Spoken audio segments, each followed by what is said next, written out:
D'un point de vue philosophique, il y a trois manières simples de définir la vérité.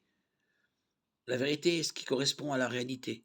La vérité est ce qui correspond à son objet. La vérité est tout simplement dire les choses telles qu'elles sont.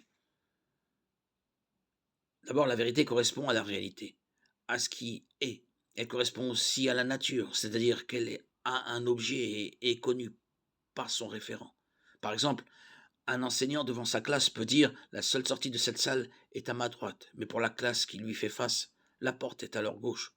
Pourtant, il est absolument vrai que du point de vue du professeur, elle est à sa droite.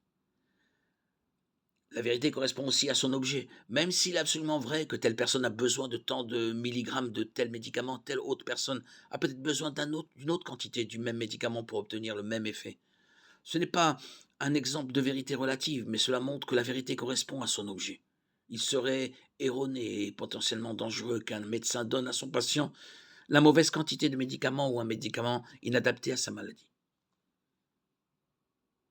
Pour résumer, la vérité, c'est tout simplement dire les choses telles qu'elles sont. Dès lors, tous les autres points de vue sont faux.